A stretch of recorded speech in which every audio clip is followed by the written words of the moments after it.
Hello, and thank you for tuning into the Stuff I Heard podcast. I'm your host, Joshua Peak, and I just got back from a grand adventure, a Grenada. I tried to blur that into the word Grenada. I'm wearing my hat.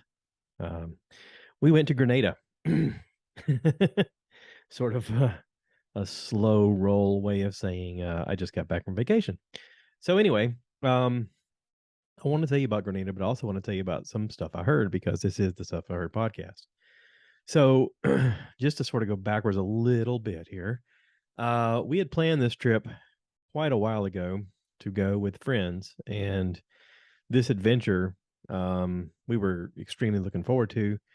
It was expensive, but it's one of those things where when you plan for it, you can absorb the cost and do payments and sort of not payments per se, but pay on it as you get ready to go, so that come time to go, it's all said and done. So that's kind of what we done. Um, we had some interesting flight situations. We were going to go with some friends. Some people were flying from Ohio, some were from Mexico, some were from Florence, some were using different airports, some had different plans. For us personally, we went out of Raleigh Durham Airport, which I got to say is actually very nice. I kind of expected I kind of expected a big hassle at the airport. Ever since 9/11, when you fly, you have to take off your shoes and you have to undo your belt and you have to empty your pockets and you got to take your laptops out and put them in separate bins. And you end up with like 4 bins when you're done with it, because I am traveling with all my equipment because I'm planning on recording and getting in contact with you guys and let you know what's going on and trying to edit a little bit along the way so that when I get back, I got stuff to post. So you can share in the experience and feel like you were there with me, because that's kind of the plan for me and for you and whatnot. And also, it's so that my wife and I use this kind of like memory lane. Um, it's like a picture album in a way, but with video. So we can go back and we can watch old videos and we can be like, oh, remember that time we went here? Oh, look, there's the video. We can watch us. Look how young we look. Oh my God. Your hair was dark then. Ha ha ha ha. You were thinner then. Ha ha ha ha. All the fun stuff you like to poke fun at each other for. But it's it's great. It's wonderful. So we had this booked, and like I said, we went to the Raleigh airport. Uh, the whole check-in process was extremely easy. I don't know if it was because it was so early in the morning or what, but there was a moment. Sorry, I'm editing as I'm doing this.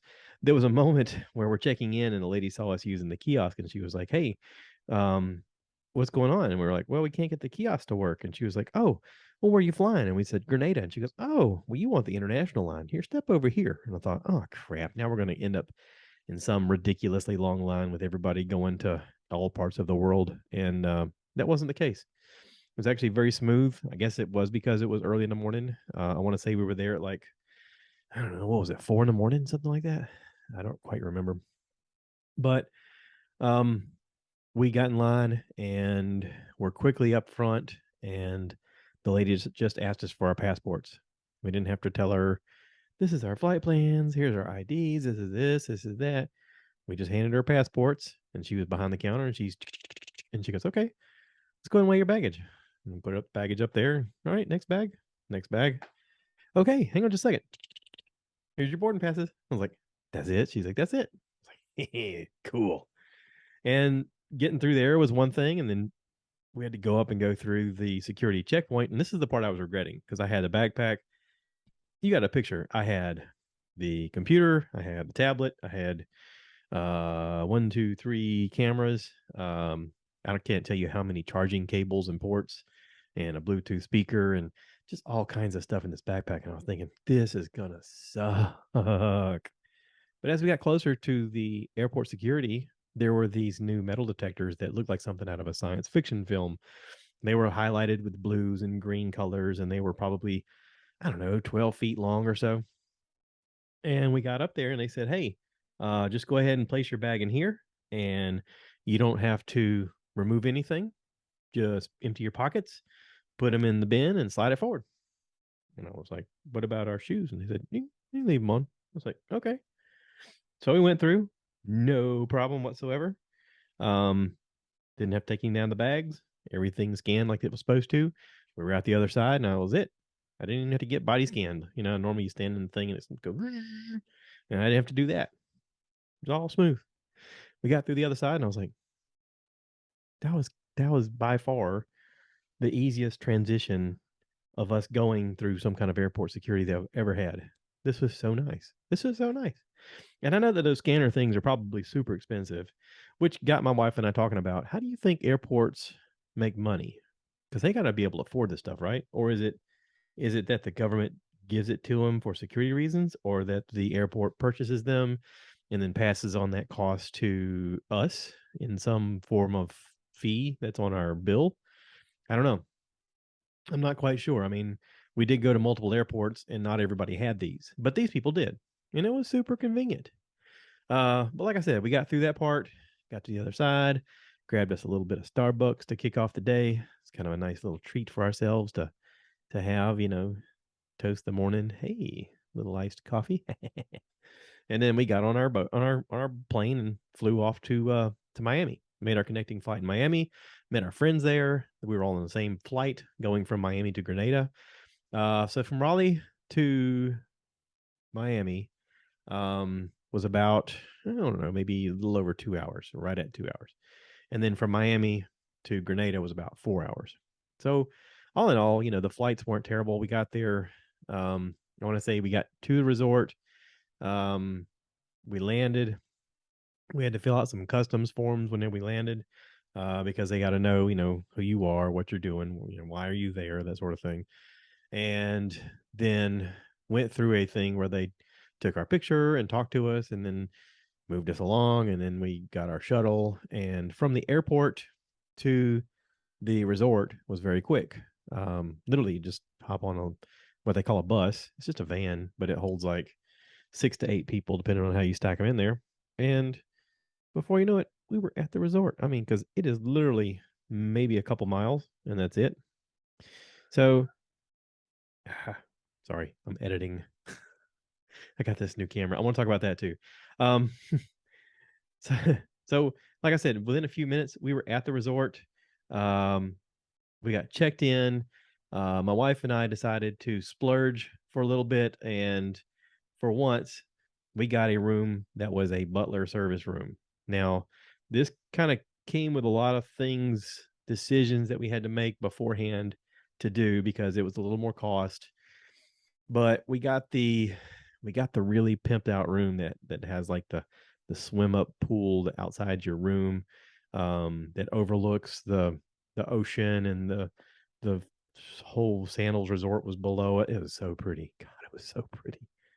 Man, we got escorted there by our butler, a guy named Brent, who ended up being one of our favorite people there. He was extraordinary. Not only was he great to help us like learn where things are and how to get around, and kind of what to expect, but just at the drop of a hat, anything we wanted to know or need, him and his team took care of us right away. We had three butlers. We had Brent, Neron, and Curvin, and they all did great. We had this cell phone, this personal, tiny little cell phone that we just hit the button twice, and they would answer the phone and, "What can I help you?" And so we ordered stuff, and they brought it to us, and it was just fantastic. I felt like I was somebody fancy. Lifestyles of the rich and famous. Everybody remember that? The show on TV. I'm Robin Leach, and here we're going to see the way the rich are living. And you're like, oh, that's so cool. I felt like that. Like, like from the minute I got there, I was like, this is great. Walked into our room, our view took us away. I mean, it was just so beautiful. And I got lots of photos and videos that I'm going to put up on YouTube, so check that out. Just look up my name, Joshua Peak, and you'll see it. And just I was blown away by the service, and everything was great. The food was great. The company was great. Everybody we came into contact with super nice.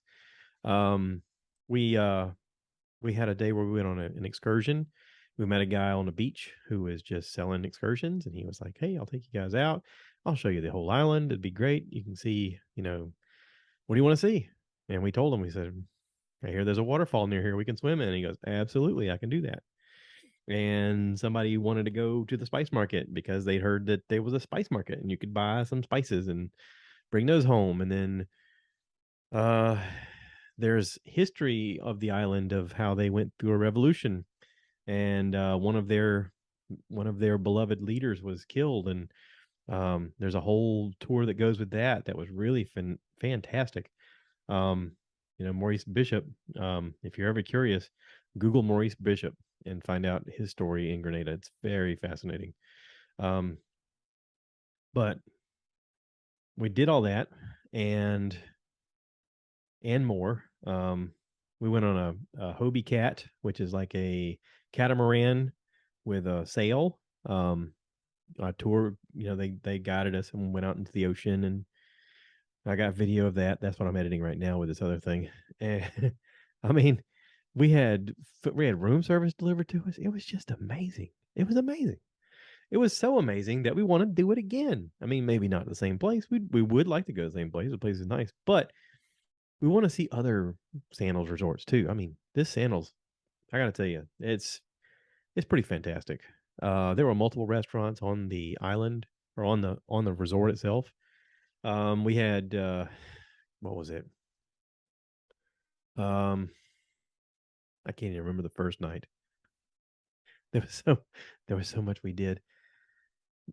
He took us, like, we would call the butler, and he was like, "I like to escort you to dinner." I was like, "Okay." So they made sure to show us where the restaurants were and made sure we had reservations for not only us but for our group because they knew that we were coming with a party. My wife's birthday was Wednesday of that week, so we definitely wanted to get into a steak restaurant there called Butch's Steakhouse, and or Butch's Chop House, whatever it's called. Anyway, fantastic. There was an Italian place there, Cucina Romana, very good. We had a this lady from Italy was our server, and she was so nice. She was very helpful and fun, and she had fun with us and made us have a fun evening as well.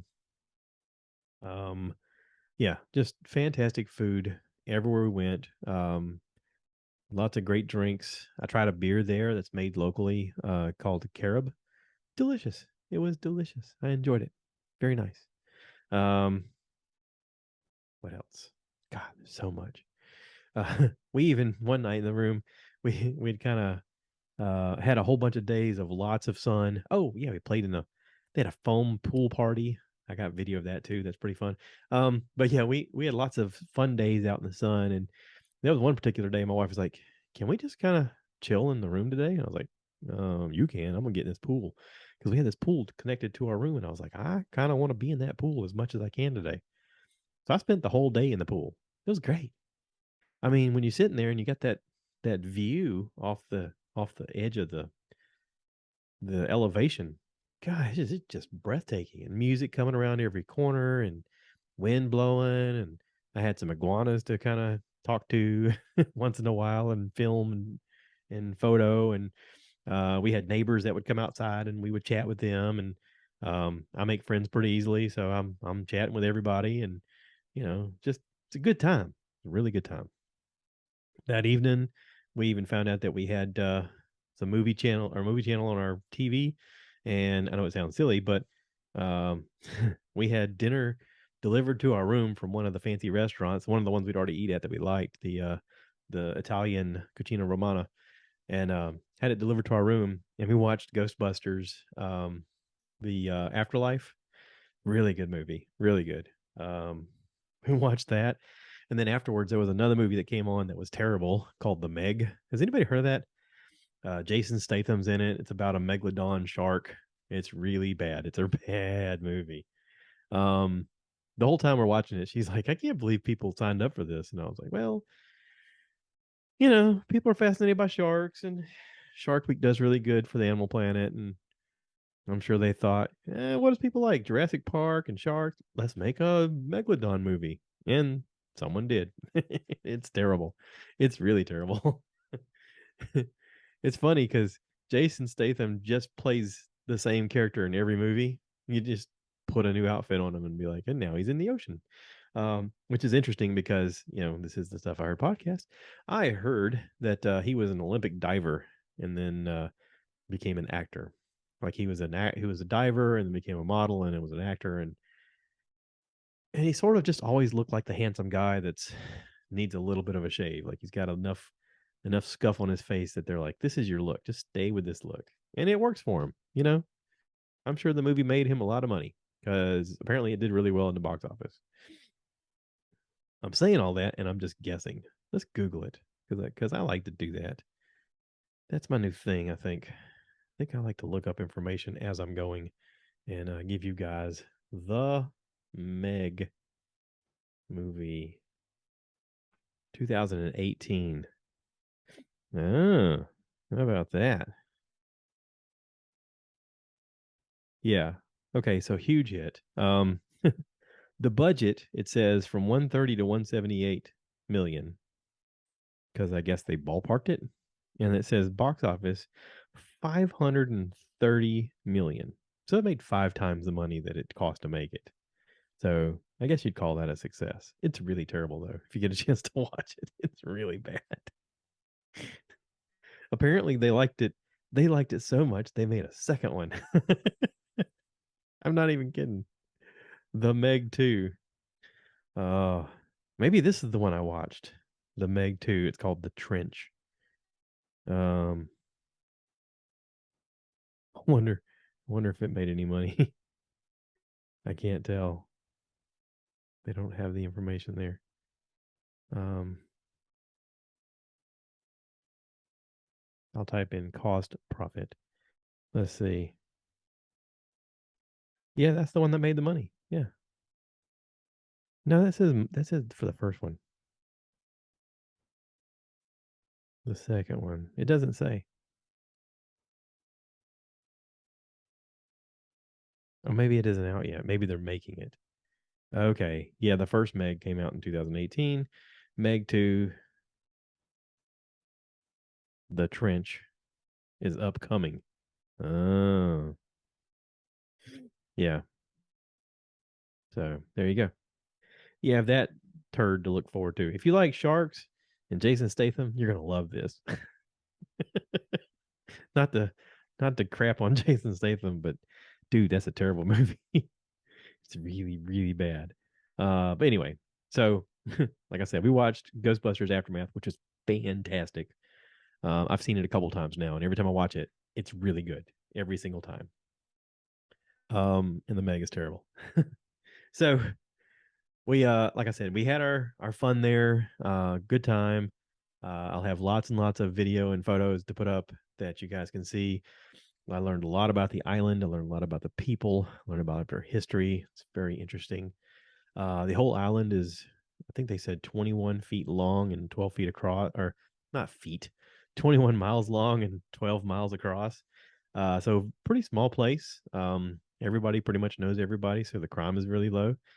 The people there are super friendly. They are the second largest exporter of nutmeg in the world. Indonesia is number one. But because of that, everywhere you go, you can find nutmeg. And they also have cinnamon. I didn't know this, but they actually extract cinnamon from a bark of a tree. We took a tour with a guy named Dexter. Dexter is the guy that kind of hit us up on the beach about a tour. And he would go along and show us little stuff.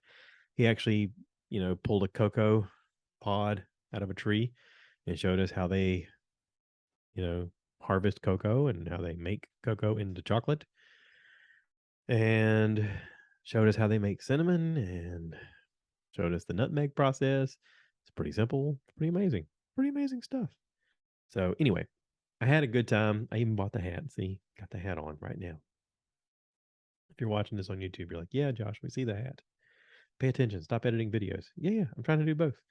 Listen, I'm multitasking. That's how life works. Okay. I didn't do a podcast this last week because I had so much travel going on. And then once I got to where I was going, I was overwhelmed by being there that I didn't have time to do nothing but enjoy it. And I did. I enjoyed every second of it. It was fan freaking tastic. Okay, so let me pivot just for a minute, okay? Tell you about some stuff I saw. There's a show on Apple Plus called Blackbird. Blackbird singing in the dead of night. It is not a feel good comedy. It is not. Um, so Blackbird, basically, I'll give you the gist of it. Blackbird surrounds a serial killer rapist guy, um, who was what they call habitual convin- a habitual confessor. He would confess to things all the time, and the cops would be like, "Oh yeah, well tell us about it, show us," and he would take them out, and he would what they thought was leading him on a wild goose chase, and nothing would ever come about until they found a body, and the body was somehow linked to him, and they went to follow up on it, and it did not.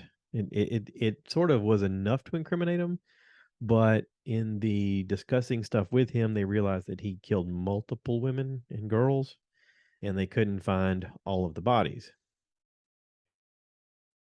So there was this other story. They're kind of telling two stories at once. Hang on, let me read you the Google what it says. Blackbird is an American crime drama limited series developed by blah blah blah blah autobiographical novel in with uh in with the devil, a fallen hero, a serial killer, and a dangerous bargain for redemption by James Keene and Hillard Levin. Blah blah blah blah blah. It doesn't really tell you much. Doesn't tell you much.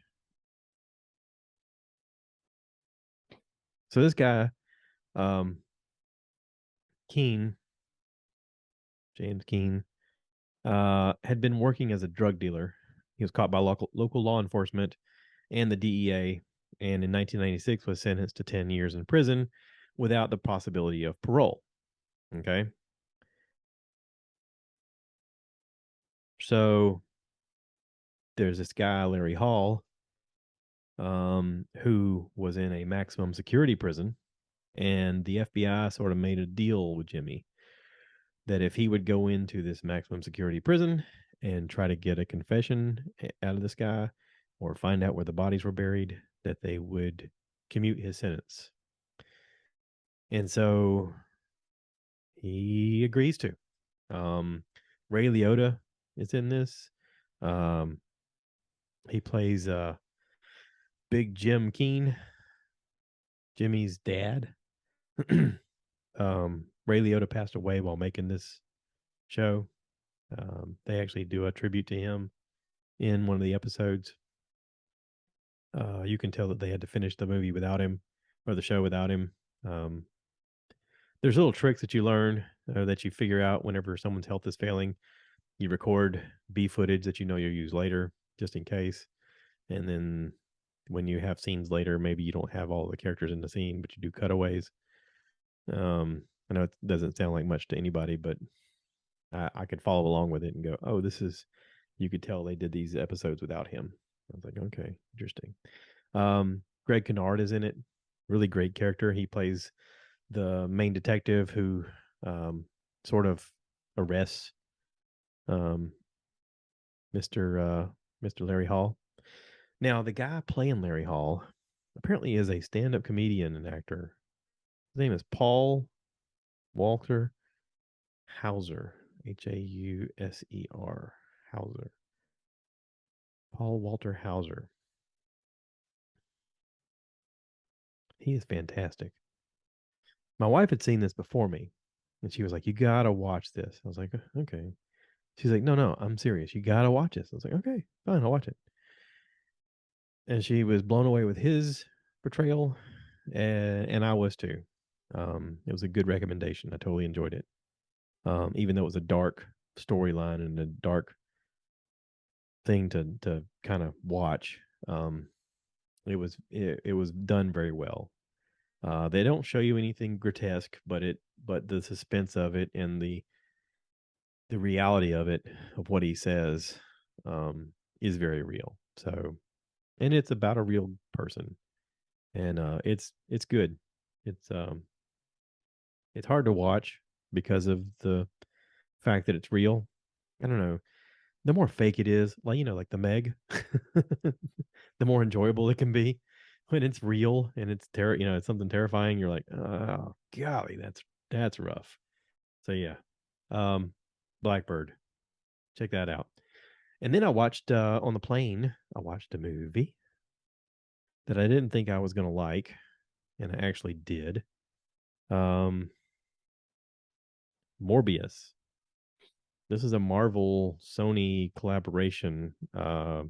Jared Leto is playing the main character. It's one of the superhero kind of movies, except this guy is a vampire. He has this ailing disease. Him and his best buddy Matt Smith, who some of you might know from Doctor Who or from the Queen show, the the Crown. Um, he's looking for a cure for this blood disease that they have. And in there, he's supposed to be this really smart scientist and doctor, and he comes across the idea of these bats down in Costa Rica that they have a gland that causes blood not to coagulate. And he thinks that if he can somehow sequence this stuff and morph it with human DNA, that it could be a cure to his disease. But in the process, he turns himself into a monster. And it's actually pretty good. Um, I wanted to hate on it because Jared Leto, um, uh-oh, my microphone just fell. He must have come in here and knocked the microphone down. That's a superpower he's got. Jared Leto is a good actor, but they've tried to stick him in roles like the Joker in the Batman stuff, um, where it's just not the right fit. But this actually was pretty good. I actually liked him as his character. Um, he looks great for 50. I got to tell you. I googled him and he's 50. Michael Keaton is in a cutaway scene at the very end for a reprisal of either Spider Man or the Flash or something like that. I read about it online. Um, and Michael Keaton's 71, and I swear he looks like he's 20 years younger. He is in shape still. Matt Smith was great in this. All the characters were great in this. All the actors were great. Um, Tyrese Gibson makes an appearance as a detective. Al Madrigal. I was really excited to see Al Madrigal. I was like, no way. For those who don't know, Al Madrigal is a stand-up comedian and an actor, producer, and also co-owner of All Things Comedy Network with Bill Burr.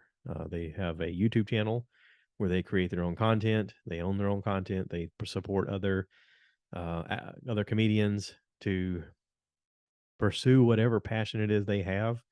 Um, they got together and from Bill's credit, he says that Al is sort of the brains behind the operation. Al was sort of like, why don't we do this ourselves? We can control this.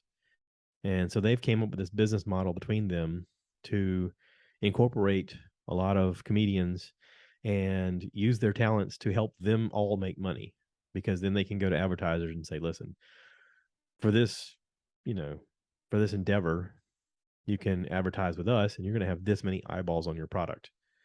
What's it worth to you?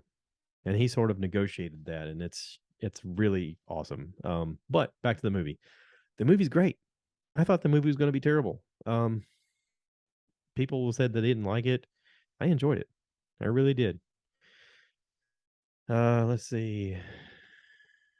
I googled it and the first thing that comes up is was Morbius a flop? Why why does everybody hate on Leto so much? I mean, I did too, but this was good.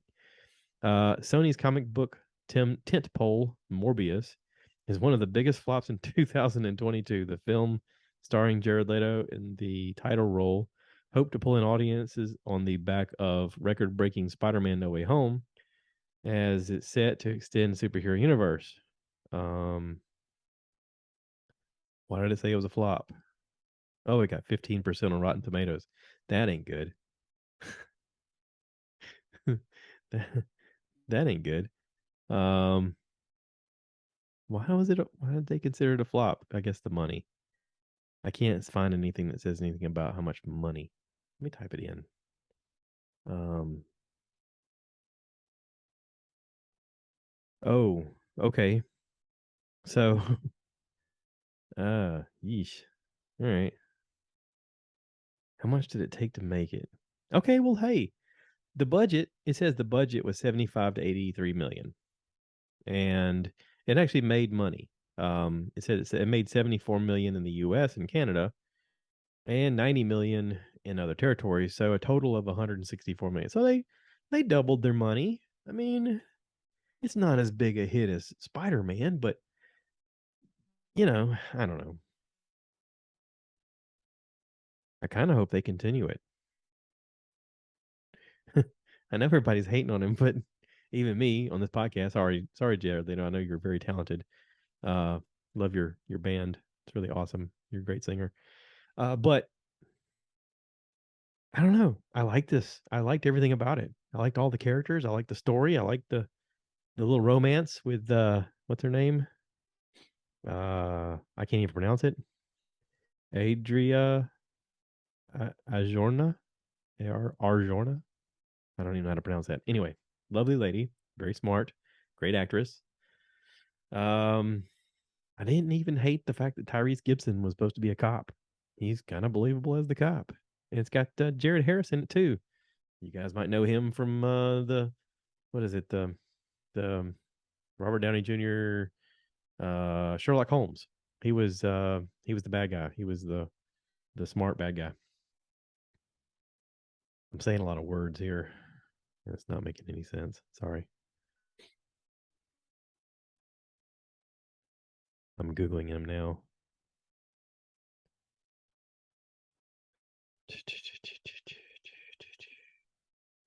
IMDb. Jared Harris. Huh. He's an Irish actor.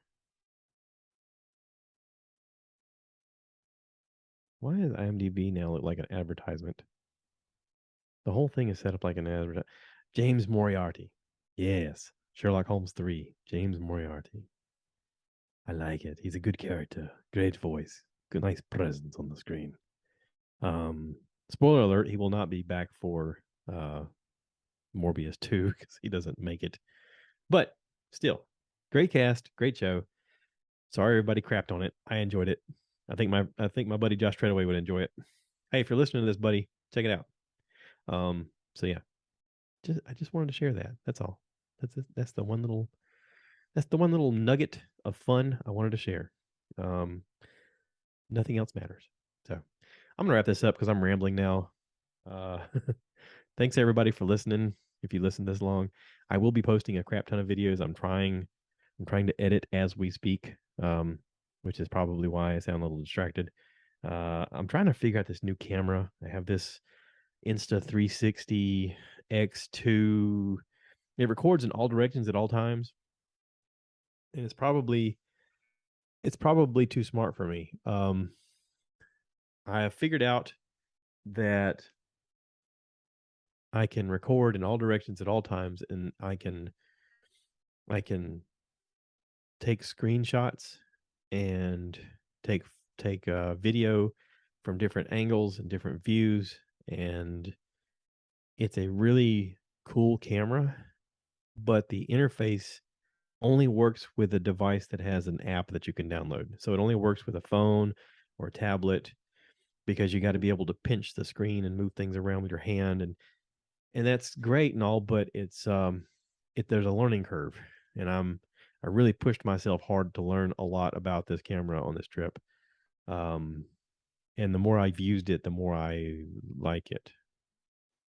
I think I even made a video about how I didn't like it, and the more I use it, the more I enjoy it. So you're probably going to see me use this camera way more than I'm even comfortable talking about. But yeah, I'm starting to unlock features of this camera that are really cool. So thank you, Eddie Bacon, for the recommendation and the countless skateboarding videos that you put up on Instagram and Facebook. Very cool. If you guys want to check it out, his handle is Bacon Skate, SK8, the number 8. He's very good at recording skateboarding videos and meshing them up with music, and it's fantastic stuff. He's figured out way more on this camera than I have. I'm like on step number 2, and he's on like step number 50. Yeah, I don't know how many steps I'm imagining here, but he knows a lot more than I do about this thing. So anyway, like I said, I'm gonna wrap this up. Thanks for listening. Thanks for subscribing. Thanks for being a part of this. I am going to talk more about Grenada because I'm going to have my wife on at some point to discuss the things that I forgot because she's going to say, like, you didn't talk about this. You didn't talk about that. Why don't you talk about this? I love you, sweetheart. You're absolutely right. I don't know why I do this podcast. I shouldn't do it without you. So thank you for listening. Please, if you haven't, rate, review, subscribe, share this with your friends. And as always, I end this by saying, cue the cow. Ooh, baby. So I want you guys to give me more likes. Give me more likes!